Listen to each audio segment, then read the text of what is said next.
Hello students, पिछले video में अपन ने फ्लूइड प्रेशर अंडर ग्रेविटी किया, जिसमें किसी पॉइंट पर प्रेशर का फॉर्मूला अपन ने देखा था WZ। W था वो जो फ्लूइड है उसका यूनिट पर यूनिट वॉल्यूम, और Z है उस फ्री सरफेस से डेप्थ। और अगर आप एटमॉस्फेरिक प्रेशर भी काउंट करते हो तो पाई प्लस WZ था। ओके, सेम ये तो अपन किसी पॉइंट पे सीखा बेटा। आज अपन नेक्स्ट चैप्टर सीख रहे हैं fluid pressure on plane surfaces, है ना। किसी सरफेस के ऊपर जो प्रेशर है वो कितना होगा। बहुत सिंपल है फॉर्मूला भाई। किसी पॉइंट पर प्रेशर का फॉर्मूला है WZ। ओके, तो किसी पॉइंट, इसमें सरफेस का सेंटर ऑफ ग्रेविटी मान लो ये वाला पॉइंट है CG। इस पॉइंट पर जो प्रेशर है सपोज वो है WZ बार, जहाँ पे W तो है उस फ्लूइड का पर यूनिट वॉल्यूम वेट, और Z बार है उसकी फ्री सरफेस से डेप्थ, मल्टीप्लाई बाय ये तो हुआ pressure at CG, multiply by ये जो एरिया है जिस सरफेस पे आपको प्रेशर निकालना है वो एरिया मल्टीप्लाई करना है। तो आज का फॉर्मूला है किसी सरफेस पे जो टोटल प्रेशर होगा उसका फॉर्मूला होगा WSZ बार। सिंपल, जहाँ पे W है उस फ्लूइड का पर यूनिट वॉल्यूम वेट, और Z बार है उसके उस सरफेस के सेंटर ऑफ ग्रेविटी की फ्री सरफेस से डेप्थ, और जो S है वो है जो सरफेस आपने लिया है उसका एरिया। ओके, तो चलिए इससे रिलेटेड पहले क्वेश्चंस करने से पहले अपन एक और चीज़ देख लेते हैं इसमें कि अगर फ्लूइड हेट्रोजीनियस हो, होमोजीनियस हो तो डायरेक्ट ही हो जाएगा। अगर हेट्रोजीनियस है मतलब अलग अलग तरह के फ्लूइड्स अगर मिक्स्ड है, सपोज पहला फ्लूइड है W1, जिसकी इंट्रिंसिक इसका वेट जो है, सॉरी यूनिट वॉल्यूम का वेट जो है W1 है और इसकी हाइट है h1। सेकंड फ्लूइड है जिसके वेट पर यूनिट वॉल्यूम है W2 और हाइट है h2 एंड सो ऑन। और सबसे लास्ट में इस तरह करते करते ये W इस तरह करते करते यहाँ WN-1 सेकेंड लास्ट फ्लूइड है का पर यूनिट वॉल्यूम वेट है, और इसकी हाइट भी है HN-1, और जो लास्ट फ्लूइड है उसके बॉटम पे नहीं है, वो यहाँ पे है। ठीक है, यहाँ पे ये सरफेस है, इसका एरिया है S, ये लास्ट वाला फ्लूइड का पर यूनिट वॉल्यूम वेट है WN, और जो ये हाइट है, हाइट मतलब ये जो डेप्थ है इधर से वो है HN।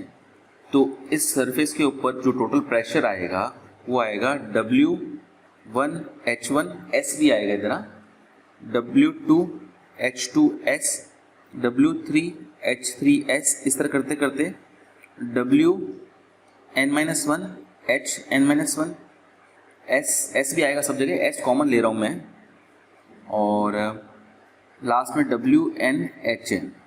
इन सबको कैलकुलेट कर दो, ये आपका इस सरफेस पे प्रेशर आ जाएगा। अगर एटमॉस्फेरिक प्रेशर भी काउंट करना हो तो पाई प्लस आगे लग जाएगा, अगर नहीं काउंट करना तो पाई प्लस नहीं लगाना। सिंपल सा है। इसको ऐसे भी डिवाइड कर सकते हो, अलग अलग फ्लूइड के कारण जो प्रेशर आ रहा है उन सब प्रेशर को जोड़कर टोटल प्रेशर ही इस सरफेस के ऊपर टोटल प्रेशर के बराबर होगा। ठीक है, वैसे इसके क्वेश्चंस आपके कम पूछे गए हैं, आपके एग्जाम में क्वेश्चंस इसी के ही पूछे जा रहे हैं, और इस यूनिट में इस चैप्टर से 10 नंबर के क्वेश्चंस आने की पूरी संभावना है, क्योंकि बड़े बड़े क्वेश्चंस इसी चैप्टर में है। बाकी जो चैप्टर्स अपन ने किए फर्स्ट सेकंड और थर्ड चैप्टर तीनों मिलकर आपके ये थर्ड यूनिट बनाते हैं। फर्स्ट और सेकंड चैप्टर में तो आपके छोटी छोटी क्वेश्चंस ही हैं, बड़े क्वेश्चन इसमें ही। तो इस चैप्टर को बहुत अच्छे से कर लीजिएगा आप लोग, क्योंकि इसी में से चांसेस हैं पूरे 10 नंबर क्वेश्चन इसमें से आने के। तो चलिए अपन शुरू करते हैं एग्जाम्पल 1। आज के क्वेश्चंस करने के लिए अपन को दो चीज़ें पता होनी चाहिए। देखो फॉर्मूला क्या है, WSZ बार। W तो मोस्टली नहीं दे रखा होगा, या नहीं दे रखा, ज़रूरत नहीं पड़ेगी W की, क्योंकि हमेशा कैंसिल हो जाता है। S जो है सरफेस एरिया, जो भी तरह का सरफेस है उसका एरिया अपन को निकाल आना चाहिए। Mostly areas quadrilateral, parallelogram, triangles यही है तो जिनके एरियाज अपन को निकालना आता ही है। और Z होता है बेटा Z बार होता है सेंटर ऑफ ग्रेविटी की डेप्थ। मैंने आपको पिछले वीडियो में बताया था कि जो ट्राइंगल होता है अगर उसके तीनों वर्टिसेस की डेप्थ रेस्पेक्टिवली H1, H2 और H3 हो तो उसके सेंटर ऑफ ग्रेविटी की जो डेप्थ होती है वो H1 plus H2 plus H3/3 होती है। ओके, और वैसे अगर सरफेस यूनिफॉर्म हो, जैसे कोई क्वाड्रिलेटरल है, यूनिफॉर्म है, मतलब इधर वेट ज़्यादा इधर वेट कम ऐसा नहीं है, सब जगह बराबर वेट डिस्ट्रीब्यूटेड है, तो जो उसका सेंटर पॉइंट होगा, मतलब यहाँ से डिस्टेंस और यहाँ से डिस्टेंस बराबर होनी चाहिए, यहाँ से डिस्टेंस बराबर होनी चाहिए। तो अगर ये यूनिफॉर्म, इसके एजेस भी यूनिफॉर्म हो बेटा ना, मतलब अगर ये या तो रेक्टेंगल हो तो भी जो डायगोनल्स का इंटरसेक्शन पॉइंट होगा वो आपका सेंटर ऑफ ग्रेविटी होगा, स्क्वायर होगा तो भी डायगोनल का इंटरसेक्शन पॉइंट आपका सेंटर ऑफ ग्रेविटी होगा। पैरेललोग्राम के केस में देखो, पैरेललोग्राम के केस में एक्चुअली डायगोनल का इंटरसेक्शन पॉइंट ही आपका सेंटर ऑफ ग्रेविटी होता है, ठीक है। ये लेंथ और ये लेंथ बराबर होती है और ये लेंथ बराबर होती है, ठीक है। और भी कुछ तरह के फिगर्स अगर आएंगे तो अपन देखेंगे। तो चलिए शुरू करते हैं। सबसे पहले अपन करते हैं एग्जांपल 1। मैं सारे क्वेश्चंस नहीं करा पाऊंगा, लेकिन जो क्वेश्चंस इंपॉर्टेंट है और पिछले सालों में पूछे गए हैं मैं वो क्वेश्चंस करा देता हूँ। उनके अलावा जो क्वेश्चंस है वो आप लोग कीजिएगा और डाउट्स हो तो मुझे पूछ लीजिएगा, ओके। चलो एग्जाम्पल 1, ये 2012 में आया हुआ है। A rectangular lamina is immersed with one side in it the free surface, मतलब फ्लूइड में इमर्स की है रेक्टेंगुलर लेमिना को। ये रेक्टेंगुलर लेमिना आपकी ये एक साइड जो है फ्री सरफेस पे है, मतलब ये फ्री सरफेस होता है और यहाँ फ्लूइड है पूरा। Show how to divide it in 2 parts by straight line parallel to the side of the parallel to the side. इस पैरेलल टू द साइड में जो फ्री सरफेस पे पहले बात करी थी उसके पैरेलल एक लाइन ड्रॉ करो सच दैट कि on the upper pressure on the upper and lower parts are in the ratio 4:5। यहाँ पे जो प्रेशर है और यहाँ पे जो प्रेशर है उनका रेशियो 4:5 हो। अच्छा, एक चीज़ कॉमन कन्फ्यूजन होता है, मोस्टली बच्चे ये समझते हैं कि अगर लेमिना को अपन ने फ्लूइड में इमर्स किया तो ऐसा होगा कि अगर इसको बीचों बीच में से अपन काटें तो इधर प्रेशर और इधर प्रेशर बराबर होगा। नहीं, ऐसा नहीं होता है।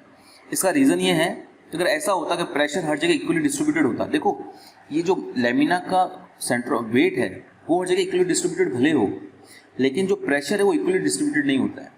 फ्लूइड का प्रिंसिपल होता है जैसे आप डेप्थ में जाओगे पर यूनिट एरिया पे जो प्रेशर है वो बढ़ता जाएगा, है ना। इसलिए अगर आप डेप्थ पे जाओगे, मतलब यहाँ पे अगर आप बीच में काटो एग्जैक्टली हाफ डिवाइड करो तो यहाँ पे जो टोटल प्रेशर है और यहाँ पे जो टोटल प्रेशर है, यहाँ पे टोटल प्रेशर कम होगा क्योंकि अपर एरिया है और यहाँ पे टोटल प्रेशर ज़्यादा होगा। अगर एरिया बराबर हो तो यहाँ ऊपर एरिया कम हो, ऊपर प्रेशर कम होगा।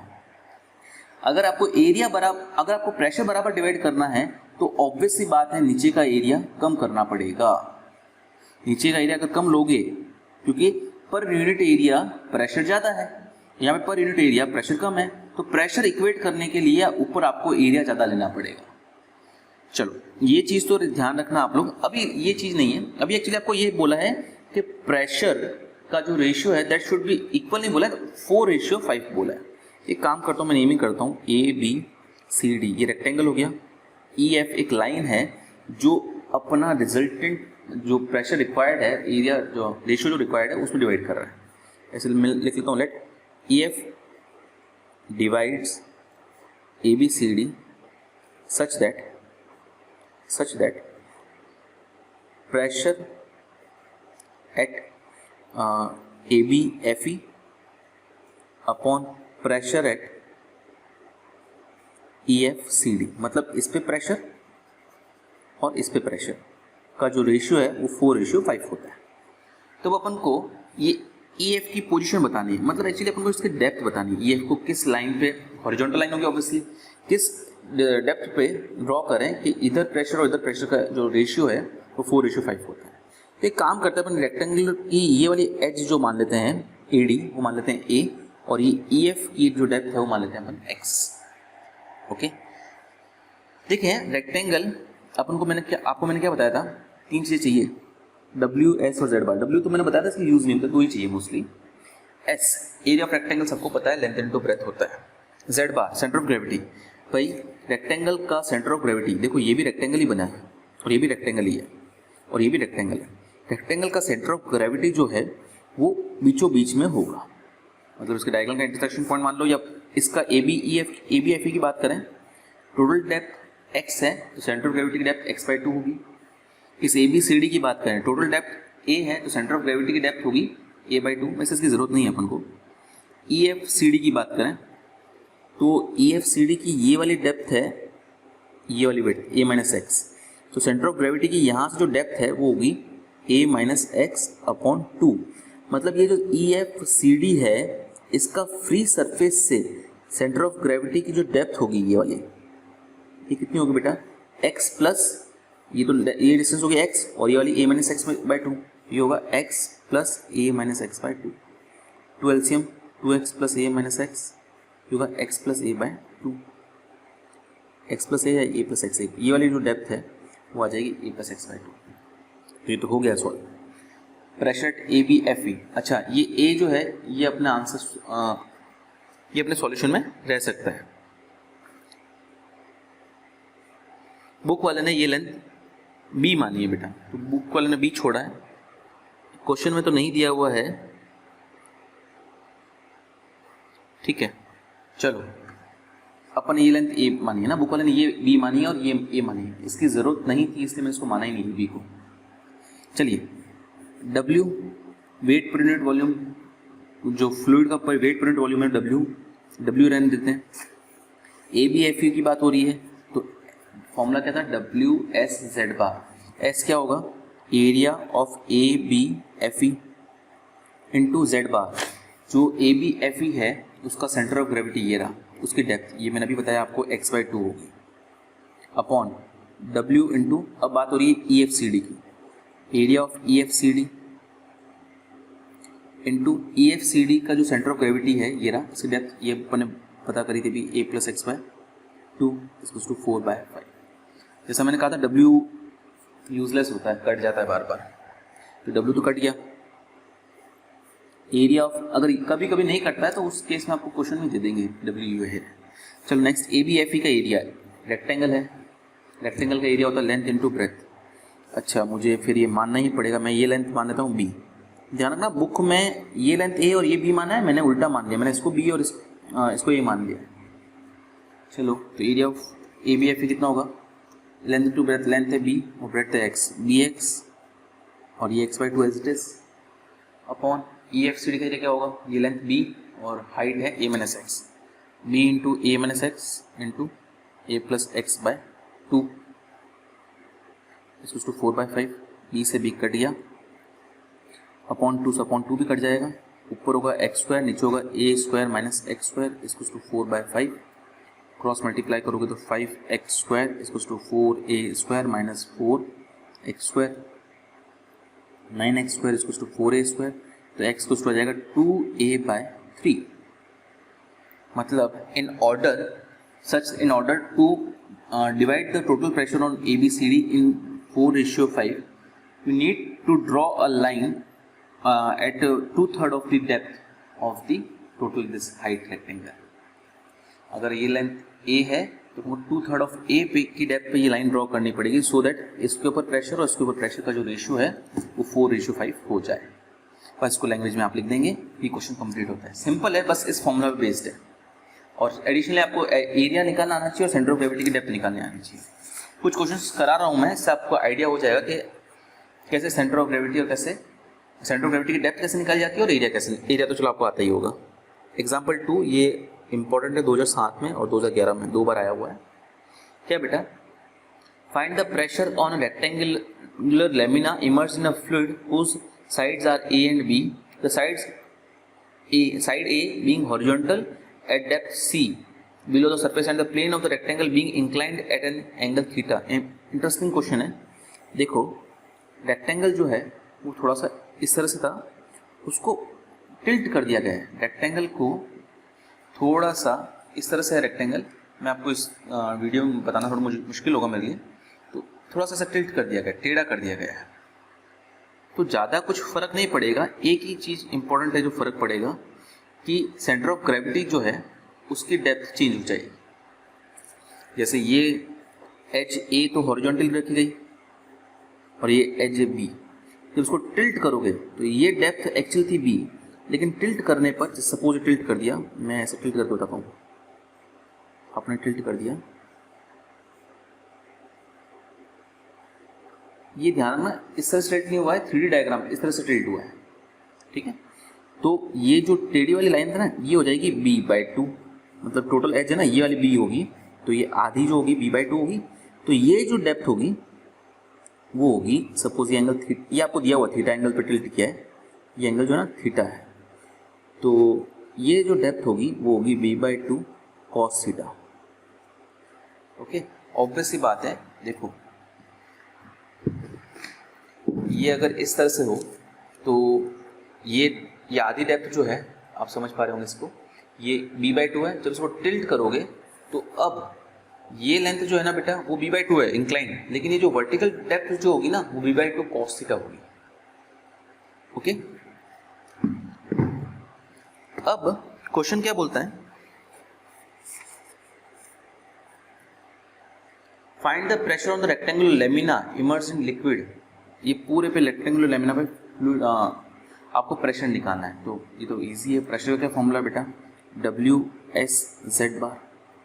W तो एज इट इज रखना पड़ेगा अपन को, S होगा इस रेक्टेंगल का एरिया, रेक्टेंगल का एरिया होता है length into breadth, length A दे रखी है, ब्रेथ B दे रखी है। Z बार इंटरेस्टिंग चीज़ है, Z बार आपके है बेटा इस सेंटर ऑफ ग्रेविटी, रेक्टेंगल का सेंटर ऑफ ग्रेविटी बीचों बीच में होगा, इस सेंटर ऑफ ग्रेविटी की फ्री सरफेस से डेप्थ। आपको ये बोला है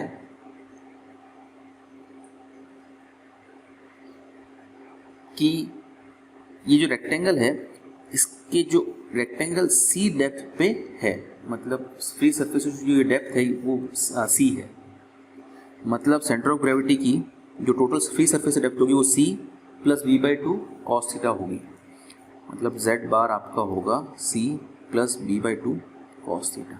बस सिंपल तो आगे आंसर प्लग इन कर दो, W ये हो गया C plus b/2 cos theta,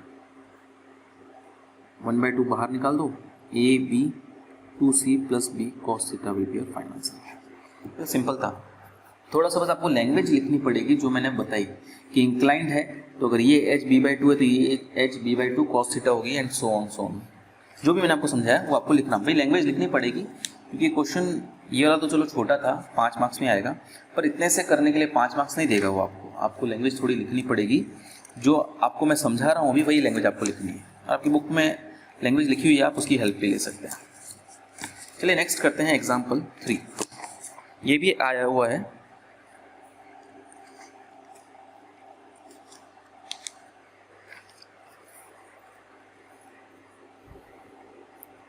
में क्या बेटा, a square lamina ABCD which is immersed in water has the side AB in the free surface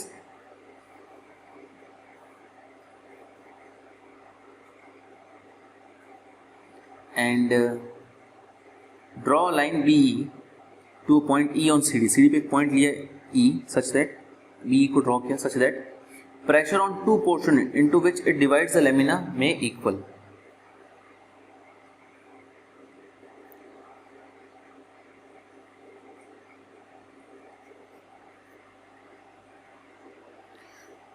तो आपको इस E की पोजीशन बतानी है कि E कहाँ पे होगा, मतलब CD पे A किस डिस्टेंस पे होगा, D से किस डिस्टेंस पे होगा, C से किस डिस्टेंस पे होगा।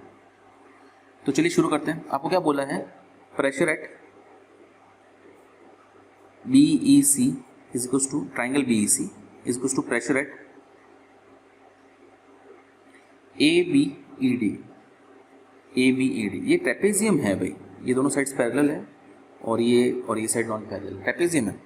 अब ट्रेपेजियम का सेंटर ऑफ ग्रेविटी निकालना बहुत मुश्किल है भाई, कोई बात नहीं, इसको करने का एक और तरीका है भाई। रेक्टेंगल का सेंटर ऑफ प्रेशर तो तुमको, सेंटर ऑफ ग्रेविटी तो तुमको पता है, इसको एक तरीके से ऐसे भी तो बोल सकते हैं भाई कि pressure at BEC is equals to half of pressure at ABCD। कहने का मतलब अगर इधर और इधर प्रेशर अगर बराबर है, इसका मतलब ये भी तो होगा कि इसके ऊपर जो प्रेशर है वो टोटल प्रेशर का 1/2 है। तो चलिए इसी की मदद से अपन इसे करेंगे। अब प्रेशर एट BEC निकालते हैं। भाई किसी भी सरफेस के ऊपर प्रेशर का फॉर्मूला है WS/Z बार। तो इस BEC के लिए W तो wait per unit volume W ही रहेगा, और मैंने आपको बताया W तो कट ही जाएगा। एस इस BEC का एरिया, इस पे एजेस कुछ भी नहीं दी हुई है तो मैं मान लेता हूँ ये डेप्थ मान लेता हूँ A और ये डेप्थ ये साइड मान लेता हूँ B, ठीक है। ये मान लेता हूँ X, एक सेकंड, ये स्क्वायर है तो ये A है तो ये भी A ही होगा, स्क्वायर लैमिना है, रेक्टेंगल नहीं है भाई, तो ये A है तो ये भी A होगा, ये X है तो ये A माइनस एक्स होगा, ठीक है। चलिए, तो BEC का एरिया क्या होता है, रेक्टेंगल का एरिया होता है half into base into height, W area into depth of centre of gravity. तो बेटा इस BEC का एरिया क्या होगा, बेस है X और हाइट है A, तो half into base into height, base X है और हाइट A है, और Z बार इसका centre of gravity. Centre of gravity की डेप्थ क्या होगी बेटा, मैंने आपको बताया था ट्रायंगल के सेंटर ऑफ ग्रेविटी की depth H1 plus H2 plus H3 upon 3, तीनों वर्टिसेस की तीनों वर्टिसेस की डेप्थ, इसकी डेप्थ 0, इसकी डेप्थ A, इसकी डेप्थ A, तो 0 प्लस A अपॉन 3 हो जाएगा, मतलब 2A अपॉन 3 हो जाएगा इसके सेंटर ऑफ ग्रेविटी की depth. 1/2 multiply by pressure at ABCD का वही formula WS/Z bar, W as it is, S होगा बेटा area of ABCD, area of ABCD कितना होगा, स्क्वायर का एरिया साइड स्क्वायर होता है, और Z बार इसका सेंटर ऑफ ग्रेविटी की डेप्थ, भाई स्क्वायर का सेंटर ऑफ ग्रेविटी तो बीचों बीच में होगा, इसकी डेप्थ टोटल जो स्क्वायर की साइड है A है तो centre of gravity depth A/2 होगी, तो आ गया, वैसे तो हो गया, W से W कैंसिल्ड, इस A से A उड़ा देते हैं, ठीक है। एक सेकंड वापस लिखते हैं, ये 2 से 2 उड़ा देते हैं, AX अपॉन 3 बचा यहाँ पे, तो यहाँ पे बचा A²/4 बचा, ठीक है। एक A से एक A उड़ा देते हैं तो ये बचेगा X इज इक्वल टू 3 उधर भेजते हैं 3A/4, मतलब E जो है उसकी C से डिस्टेंस जो है वो 3A/4 के बराबर होगी, ये आपको लैंग्वेज में लिखना है बेटा। जो CD E जो है वो CD को एक्चुअली ये 3:4 आया ना टोटल का, तो CD की DE की वैल्यू क्या आएगी बेटा, DE की वैल्यू आएगी A/4, तो DE अपॉन EC की वैल्यू क्या आएगी A/4 अपॉन 3A/4 यानी कि 1/3, तो E जो है DE को 1:3 में डिवाइड करेगा, so that pressure on this triangle and pressure on this trapezium will be equal. बस आपको ये फॉर्मूला याद रखना है, आज के सारे क्वेश्चन इसी फॉर्मूला से होंगे। चलिए अब नेक्स्ट करते हैं एग्जांपल 7, 4th, 5th और 6th तीनों एग्जांपल्स आए नहीं हैं, आप लोग ट्राई कीजिएगा इससे, अगर डाउट हो तो मुझे पूछ सकते हैं आप। एग्जांपल 7 बहुत इंपॉर्टेंट है, ये तो अच्छे से कर लेना भाई। ये 2009 में आया है, 2011 में आया है, 2015 में आया है, 2016 में भी आया, 2017 में भी आया। क्या है बेटा, अ होलो वेटलेस कोन, होलो मतलब खाली है और वेटलेस मतलब उसका खुद का जो बॉडी है उसका कोई वेट नहीं है, और semi vertical angle alpha and height h, कोन का सेमी वर्टिकल एंगल का मतलब हुआ बेटा ये वाला एंगल, आधा एंगल अल्फा है और हाइट है h, is freely hung from a point on the rim of the base, जो बेस है उसके रिम पे एक पॉइंट लिया, वहां से इसको लटका दिया freely, so that the thrust of the water on the base, ये जो बेस है इसमें जो थ्रस्ट मतलब वही प्रेशर जो है वो 4πh³ tan³ alpha sine alpha W upon square root of 1 + 15 sine square alpha होगा। तो चलिए शुरू करते हैं। देखो क्वेश्चन तो बहुत इजी है, लेकिन जो अपना फॉर्मूला है WS/Z बार, उसको लगाने के लिए कुछ चीज़ें अपन को रिक्वायर्ड होगी, उसके कारण क्वेश्चन थोड़ा बड़ा हो जाएगा। देखते हैं, अपन ने फ्री सरफेस से इस कोन को लटका दिया भाई,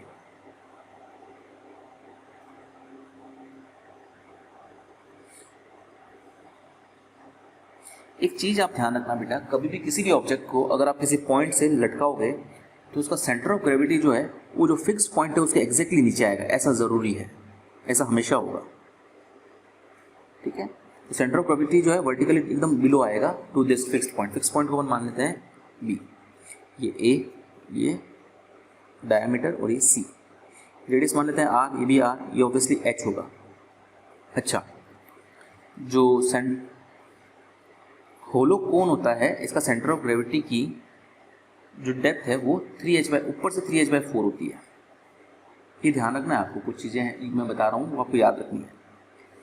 जो होलो कोन होता है उसकी सेंटर ऑफ ग्रेविटी की टॉप से डेप्थ 3h/4 होती है और नीचे से ये डिस्टेंस h/4 होती है। मतलब ये जो डिस्टेंस होगी वो h/4 होगी। ठीक है, ये एंगल अल्फा ऑलरेडी है। ये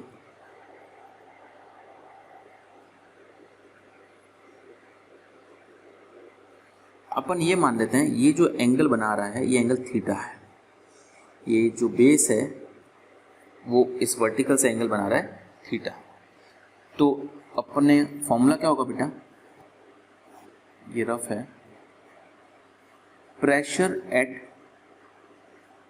बेस, फॉर्मूला बनेगा WS, मतलब area of base. Area of base क्या होगा, इसके ऊपर प्रेशर निकालना है ना, वो सर्कल के ऊपर, सर्कल का एरिया होता है πr² इनटू इस सर्कल का सेंटर ऑफ ग्रेविटी कहाँ होगा बेटा, बीचों बीच में। इस बीचों बीच में सेंटर ऑफ ग्रेविटी की जो डेप्थ होगी, ये वाली डेप्थ, ये अपन को निकालनी है अभी तक। इसको z बार ही लिख देता हूँ एक बार तो मैं, ये तो कुछ पॉइंट मान लेता हूँ मैं। सपोज ये पॉइंट मानता हूँ O, ये मानता हूँ C। तो अपन CO अपन को निकालना है। ठीक है, तो CO निकालना अपने लिए सबसे डिफिकल्ट टास्क होने वाला है। ठीक है, और अपन को वैसे प्रूव करना है ये, चलो बाकी सब तो इजी है। एक चीज़ और, tan अल्फा जो है वो क्या होगा, tan अल्फा, ये वाला alpha BO upon AO, tan alpha होगा BO अपॉन AO। BO के लिए R है, AO के लिए H है, ये हाइट H है। तो R के लिए तो होगी अपने पास H tan अल्फा। इस R की जगह तो अपने H tan अल्फा लिख सकते हैं क्योंकि अपन को H³ tan क्यूब अल्फा चाहिए, तो R³ आ जाएगा। CO निकालना अपने लिए सबसे, एक सेकंड C मैंने कुछ और दिया था, एक उसको काम करो D नाम दो, DO निकालना अपने लिए सबसे इंपॉर्टेंट है। DO कैसे निकाला है, देखें ये R है, ये जो BG होगा वो कितना होगा, ये 90 डिग्री है ना। एक बार मैं थीटा के लिए लिख देता हूँ, cos theta is equals to BO upon BG होगा। cos theta is equals to base upon hypotenuse होगा, ये 90 डिग्री है। राइट एंगल ट्रायंगल BOG, बेटा सिंपली ट्रिग्नोमेट्री लगेगी सब में, सब जगह है ना। BOG में right angle triangle cos theta is equals to क्या होगा, बेस अपॉन हाइपोटेनस, आधार बटा कर्ण। तो cos थीटा की वैल्यू आएगी, BO की वैल्यू तो R है और BG की वैल्यू अननोन है, तो BG की वैल्यू आ जाएगी R अपॉन cos थीटा, जिसको मैं sec थीटा भी लिख सकता हूँ। तो BG की वैल्यू तो आ जाएगी R sec थीटा। अब एक ध्यान से देखना बेटा, मैं यहाँ पे एक हॉरिजॉन्टल लाइन बनाता हूँ इसके पैरेलल, ये O है, ये M मान लेता हूँ। तो ये जो DO है वो इसके बराबर होगा, किसके बराबर बेटा, BM के।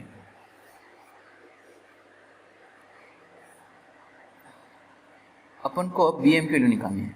अगर आप वापस देखो ध्यान से, ट्रिग्नोमेट्री लगाते हैं, BM, ये राइट एंगल ट्रायंगल है BMO में BM में इंटरेस्ट है, BO अपन को दिया हुआ, मतलब बेस दिया हुआ है और हाइपोटेनस। हाँ, तो cos थीटा वापस, ये तो लगाया था इन ट्रायंगल BGO, ये वो लगा रहा हूँ मैं इन ट्रायंगल BMO। तो cos थीटा की वैल्यू आ रही है BM अपॉन BO। तो cos थीटा की वैल्यू आएगी BM की वैल्यू तो हमको फाइंड करनी थी, BO की वैल्यू है R, तो BM की वैल्यू मिल गई R cos थीटा। इंस्टेड अपन को ये थीटा नहीं चाहिए, थीटा अपन को हटाना पड़ेगा। देखते हैं थीटा की वैल्यू कैसे लाएं बेटा। एक और चीज़ देखो, इन ट्रायंगल BGO में tan थीटा की वैल्यू देखो, tan थीटा क्या होगा बेटा, tan थीटा होगा BGO में, tan थीटा होगा GO upon BO, GO upon BO। मैंने आपको स्टार्टिंग में बताया था होलो कोन में जो GO है, GO जो है वो h/4 होता है और BO तो अपना R ही है।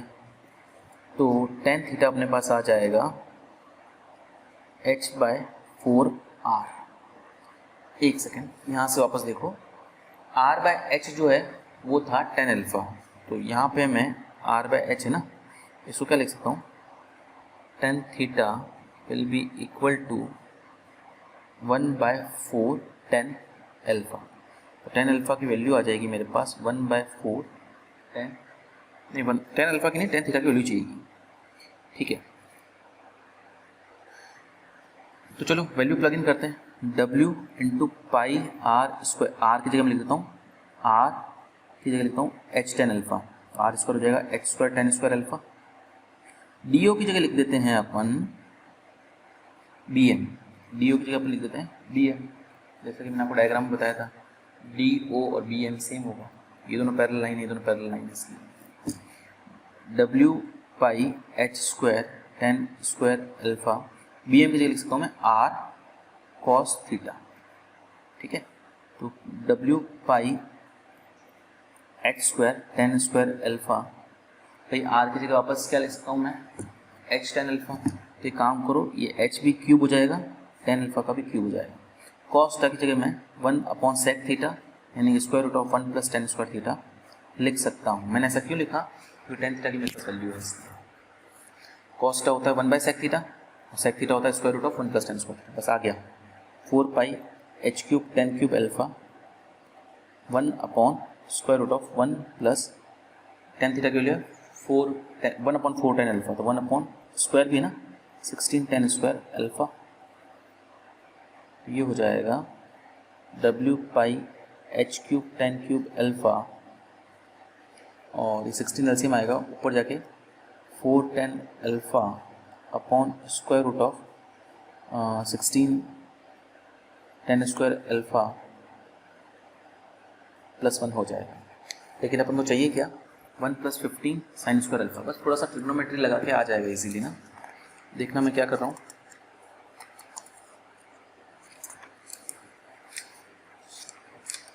मैं इसको पहले एज इट इज़ लिख देता हूँ, 4 pi H cube tan cube alpha 4 tan alpha upon 16 tan square alpha plus one, square root of 16 tan square alpha plus one. लाना क्या है अपन को, 1 प्लस 15 साइन स्क्वायर अल्फ़ा।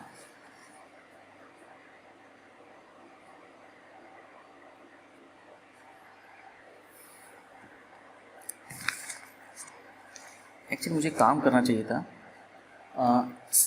यहाँ पे मैं cos square alpha upon sine square alpha लिख देता, तो अपॉन में कुछ नहीं आता, ठीक है, ऊपर कुछ नहीं आता।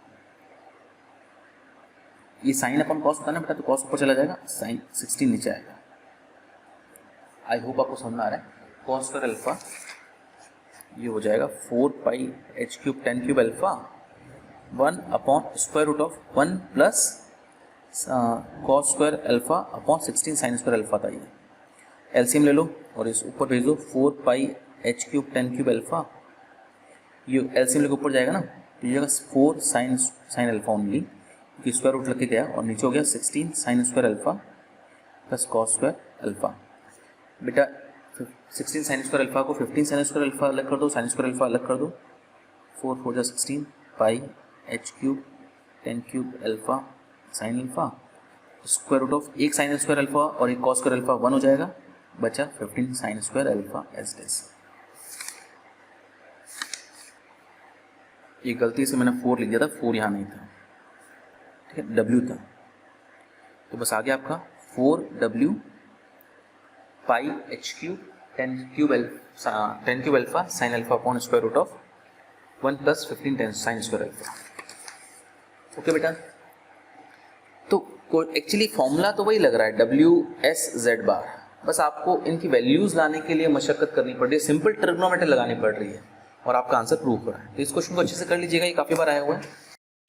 चलिए नेक्स्ट करते हैं अपन एग्जाम्पल 11। ये 2008, 2011 और 2015 3 बार पूछा गया है। अच्छा, इसमें हेमिस्फीयर का जिक्र किया गया। पहले मैं आपको बता दूं कि बेटा जो हेमिस्फीयर होता है, आप सबको पता है क्या होता है हेमिस्फीयर एक्चुअली, इसका सेंटर ऑफ ग्रेविटी, अगर ये सॉलिड हेमिस्फीयर है तो उसका सेंटर ऑफ जो है वो, अगर रेडियस r है तो उसका सेंटर ऑफ ग्रेविटी की ये जो डिस्टेंस होती है ना 3r/8 होती है, और अगर हेमिस्फीयर होलो है तो उसका सेंटर ऑफ ग्रेविटी है, उसकी जो डेप्थ है वो, अगर रेडियस r है, ये जो डेप्थ, ये वाली डिस्टेंस है ना यहाँ से, वो a/r/2 होती है। ये आपको ध्यान रखना है बेटा। सॉलिड हेमिस्फीयर का सेंटर ऑफ ग्रेविटी कि इस सरफेस सर्कुलर सरफेस से जो डिस्टेंस है वो 3r/8 होती है, और होलो हेमिस्फीयर जो है उसकी जो फ्री सरफेस है यहाँ पे सर्कल जो है, इससे डिस्टेंस जो है r/2 होती है। ये r/2 होती है, ये भी r/2 होती है। यहाँ पे ये 3r/8 होती है, ये 5r/8 होती है। चलिए क्वेश्चन इंटरेस्टिंग है, क्या है, अ होलो वेटलेस हेमिस्फीयर, पहले होलो था with filled with plane base is filled with water, इसको वाटर से फिल कर दिया, मतलब सॉलिड हो गया, and hangs up by means of string, one end of which is attached to a point of the rim of the base. अच्छा, इस hemisphere को फिल करके, पानी से फिल करके टांग दिया गया है, एक एंड जो है इसका फिक्स कर दिया गया। तो ये अभी मैंने आपको बताया, पानी भरने के बाद वैसे था होलो, पानी भरने के बाद सॉलिड माना जाएगा, सॉलिड हेमिस्फीयर को टांगा, तो इसका सेंटर ऑफ ग्रेविटी जो है, सेंटर ऑफ ग्रेविटी मान लेता हूँ मैं ये जी, इसका सेंटर ऑफ ग्रेविटी जो है सॉलिड का वो एग्जैक्टली इस फिक्स पॉइंट से नीचे आएगा, वर्टिकली डाउनवर्ड्स आएगा, ठीक है। ये ओ जो होगा सर्कल सेंटर, ये जो जीओ होगा वो होगा ये 3r/8, जीओ होगा 3r/8।